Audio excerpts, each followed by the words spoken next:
Comment गर्नुभएको थियो पासपोर्टको बारेमा नि सबै कुरा बताइदिन्न भन्नुभएको थियो है। प्लिज भिडियो चाहिँ लाइक गर्नुभएको छैन लाइक गरिदिनु, सेयर गरिदिनु, कमेन्ट गरिदिनु होला।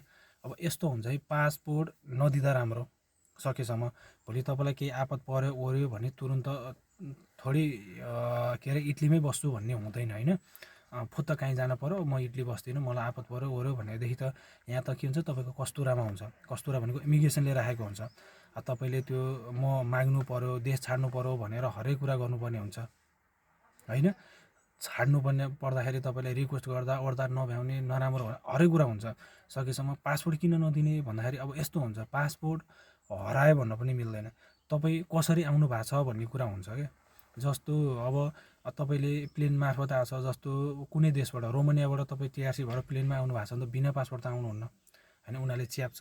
त्यही भएर अब बाई रोड अनुसार कतैबाट तपाईँ इलिगल सर्बिया के अरे सर्बिया बोस्निया यो हरेक कुरा हुन्छ नि यिनीहरू साइप्रस यिनीहरूबाट भित्रबाट छिर्दाखेरि चाहिँ तपाईँले बाई रोड आउने हो, एजेन्ट लगाएर तपाईँको जङ्गलको बाटो हुँदै आउने हो। यस्तो अवस्थामा आउनु भएको छ भने तपाईँलाई मैले यो बाटो आ भनेर तपाईँले असाइलम गर्दाखेरि A to Z लेख्नुपर्ने हुन्छ।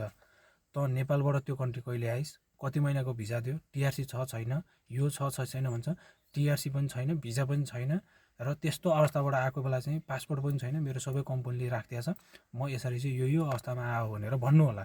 तर अब तपाईँ गाडीमा आउनु भएको छ होइन, गाडीमै आएको छ भने नि मिल्यो। तर प्लेनमा आउनु भएको छ ओरा छ भने त कहीँ पनि चेक गरिदिन सक्छ, टिकट हेरिदिन्छ त कसरी आइस प्लेनमा भनिदिन्छ। कहीँ पनि पासपोर्ट त सो गर्नुपर्ने हुन्छ, म्याक्सिमम् ठाउँ कसैले माग्दैन सेन्जेनभित्र तर पनि माग्दैन सक्छ। त प्लेनमा आउँदाखेरि त पक्कै पनि पासपोर्ट छ भन्ने हुन्छ। त्यो हिसाबले गर्दाखेरि मिल्छ भने तपाईँ जस्तो नजिकको कन्ट्री क्रोसिया भने त पारी र वारी हो, त्यस्तो छ भने गाडीमा आउने होइन, सकेसम्म प्लेनमा नआउने, पानी जहाज छ भने पानी जहाजमा आउने होइन, यसरी चाहिँ आउनुपर्ने हुन्छ। नत्र भने तपाईँको अब पासपोर्ट लुकाउने पनि कस्तो अवस्था हुन्छ। अब टिआरसीहरू पनि नदेखाउनु होला, सकेसम्म टिआरसी देखायो ओऱ्यो भने पनि जति भ्याल्यु छ त्यति पछि सकेपछि आइजो भनिदिन्छ।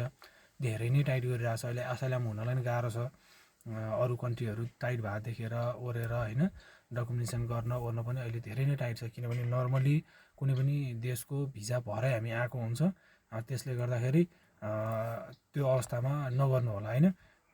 अलिकति बुझेर ओरेर सकेसम्म मिल्छ भने गाडीमा आउने, गाडीबाट पनि मिल्छ भने बरु तपाईँको के अरे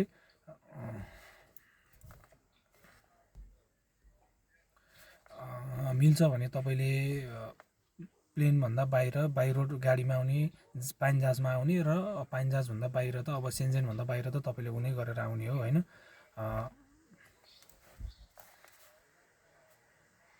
पानी जहाजभन्दा बाहिर त तपाईँले के अरे अब नन सेन्जेनबाट त आउने भनेको नर्मली डङ्की लाएरै हुन्छ होइन। त्यही भएर विचार गरेर आउनु होला। कुनै पनि कन्ट्रीमा तपाईँको राम्रो काम छ, लाखभन्दा माथि कमाउनुहुन्छ भनेदेखि कन्ट्री चेन्ज नगर्नु होला मेरो विचारमा चाहिँ है। कुनै पनि कन्ट्री चेन्ज नगर्नु होला होइन। कन्ट्री चेन्ज गर्दैमा सबै कुरो भविष्य नै बन्छ भन्ने कुरो हुँदैन। यद्यपि त्यहाँ बस्दा तपाईँलाई फाइदा छैन, काम धेरै गाह्रो छ, त्यो कामले धेरै असर गर्छ। अब जस्तो ठुल्ठुला केमिकल फ्याक्ट्रीहरू हुन्छ होइन, कुनै गाह्रो काम होला केही होला, ज्यानको धेरै जोखिम होला छन्, अनि पैसा धेरै कम छ ऊ छ। चेन्ज गर्दा पनि भोलि त्यहाँबाट अर्को कम्पनी चेन्ज गर्दा पनि खासै उब्लदी खालको पैसा हुने छैन भनेदेखि रिस्कमा गर्नु होला। एकदम बुझेर डकुमेन्टेसन जसले गर्छ ओर्छ, एकचोटि तपाईँ इलिगल हुनुभयो नि जिन्दगीभरि इलिगल हो है। तपाईँले जिन्दगीभर इलिगल बस्नुपर्ने हुन्छ। भोलि यसले भन्यो त्यसले भन्यो तपाईँको हो, लयरै लाए पनि डक्टरले पनि मान्छे के अरे बचाउने भनेको सास हुन्जेलसम्म हो क्या। उसलाई आस भनेको ढुकढुकी सास हो नि त, यो भन्छ त्यो भन्छ, त्यो ट्रिटमेन्ट गर्छ त्यो ट्रिटमेन्ट गर्छ त्यो गर्छ त्यो गर्छ हो, त्यस्तै हो यहाँ पनि। तपाईँको भिजा सकिएको भिजाहरूलाई हरेक थरीबाट सकिँदैन, त पोसिबल होला।